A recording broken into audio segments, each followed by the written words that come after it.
जय हिंद साथियों, इस वक्त हम अल अमीन नेशनल स्कूल में बैठे हैं जो आज़मगढ़ ज़िले के मंगराओं में आता है।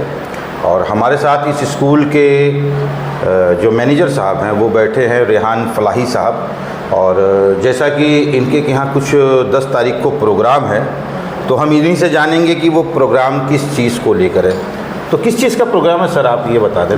बहुत बहुत शुक्रिया जाबिर भाई। देखिए, बच्चों का एनुअल फंक्शन है 10 तारीख को, और उसके साथ साथ अल अमीन गर्ल्स डिग्री कॉलेज की संग बुनियाद भी रखी जाएगी।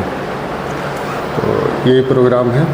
अच्छा, जैसे आपको ये क्या ज़रूरत पड़ गई, क्योंकि ये मंगरावा तो बहुत बड़ा गांव है, मंगरावा के अंदर बहुत सारे स्कूल और कॉलेजेस थे, लेकिन इस जगह पे स्कूल खोलने की ऐसी क्या आवश्यकता पड़ गई आपको? जाबिर भाई, जो स्कूल खोलने की वजह बनी, बहुत निगाह दौड़ाने के बाद ये देखा गया कि एक तो मेयारी स्कूल नहीं नज़र आ रहे थे, दूसरे जो पैटर्न होना चाहिए जहाँ इस्लामिक कल्चर और इस्लामी माहौल में दीनी माहौल में असरी तालीम बच्चे हासिल कर सकें। जैसे मदारिस हैं तो मदारिस में दीनी तालीम हासिल होती है, जो इंग्लिश मीडियम स्कूल हैं तो उसमें सिर्फ असरी तालीम होती है।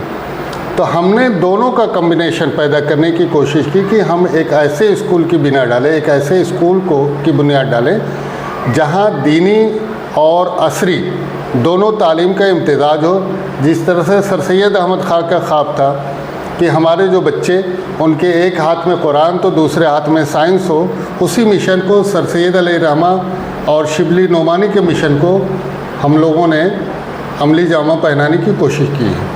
अच्छा, जैसा अभी यहाँ पर आपके मंगरावा के अंदर डिग्री कॉलेज भी है, तो ऐसी क्या ज़रूरत पड़ गई कि आपको गर्ल्स डिग्री कॉलेज खोलनी पड़ी, जो कि डिग्री कॉलेज बहुत तीन है?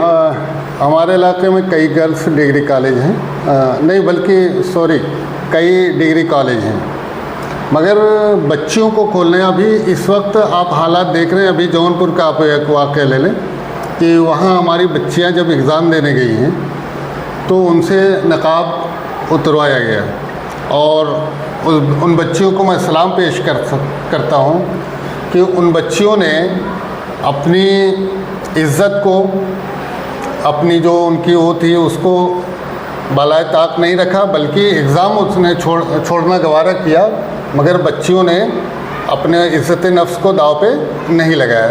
तो इसके अलावा भी इर्तिदाद की जो मुहिम एक चल रही है, इन्हीं सारी चीज़ों को मद्देनज़र रखते हुए हमने गर्ल्स डिग्री, ताकि हमारी बच्चियाँ अच्छी से अच्छी, बेहतर से बेहतर एक अपने माहौल में, अपने तशख़्ख़ुस को बरकरार रखते हुए अपने माहौल में तालीम हासिल करें, ये हमारा मकसद है। अच्छा, ये जो आपकी अल अमीन डिग्री कॉलेज है, गर्ल्स डिग्री कॉलेज, तो 10 तारीख को इसका जो से वो संग बुनियाद रखा जाएगा, तो इसके मेहमान खुसूसी कौन कौन लोग होंगे? देखिए, हमारे उस्ताद हैं इस्लामी स्कॉलर जनाब मौलाना ताहिर मदनी साहब। इस अल अमीन स्कूल की भी उन्हीं के ज़रिए बुनियाद रखी गई थी, और अल अमीन गर्ल्स डिग्री कॉलेज की बुनियाद भी उन्हीं के हाथों रखी जाएगी। इसके अलावा इस प्रोग्राम में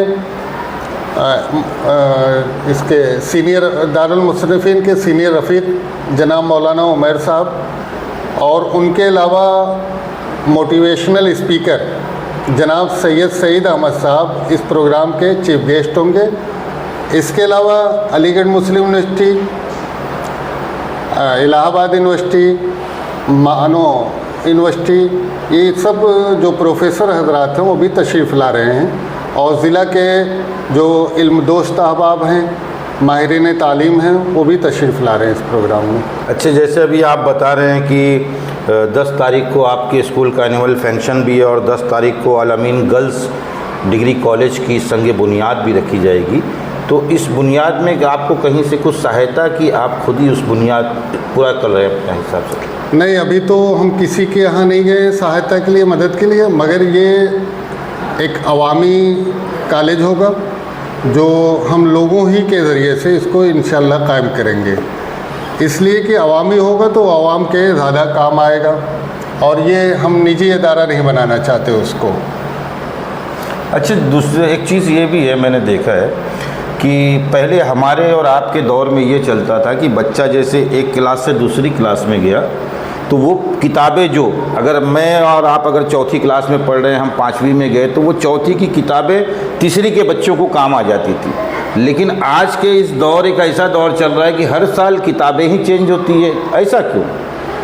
अब ये स्कूल वालों का अपना सिस्टम है। अब जैसे मैं अपने यहाँ की, या हमारा एक ग्रुप है अजमत ग्रुप ऑफ इंस्टीट्यूशन, हमारे ग्रुप में 7 स्कूल हैं और तमाम लोगों की ये कोशिश होती है कि हमारे यहाँ हर साल किताबें न चेंज हो।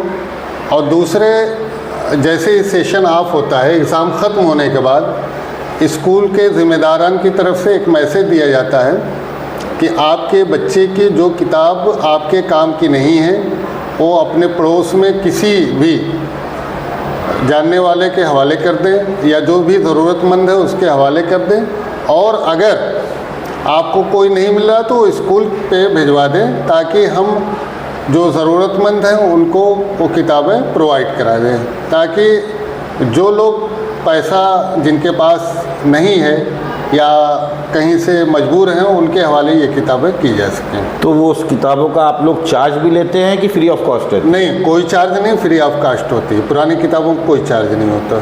चलिए, शुक्रिया आपका। तो जैसे अभी आपने देखा, हमारे साथ अल अमीन नेशनल स्कूल के मैनेजर साहब बैठे थे, और जो इन्होंने बात कही ये बहुत ही बड़ी बात है। और हर स्कूल वालों को ये चाहिए कि जिस तरीके से ये कह रहे हैं कि इनके यहाँ जब एग्ज़ाम ख़त्म होता है तो उसी टाइम पे बच्चों को मैसेज कर दिया जाता है कि आपके पास जो किताबें हैं, जो आप 5 रुपया, 10 रुपया, 15, 20 रुपया किलो रद्दी के हिसाब से बेचते हैं, वो किताबें स्कूल में जमा कर दें ताकि ज़रूरतमंद बच्चों को वो किताबें मिल सके और उनके ऊपर एक तरीके का बोझ ना पड़े पैसों का। जिस तरीके से आज हम जाते हैं बच्चों की किताबें ख़रीदने के लिए तो 5,000, 10,000 की खाली कापी किताबें हो जाती है। तो हर स्कूल वालों को चाहिए कि इनकी जो शुरुआत की हुई मुहिम है उस मुहिम को आगे बढ़ाएं ताकि हर बच्चा शिक्षित बने और शिक्षा हासिल करे। कैमरामैन अब्दुल रहीम के साथ मैं जाबिर शेख, प्रहारी, मुंबई से।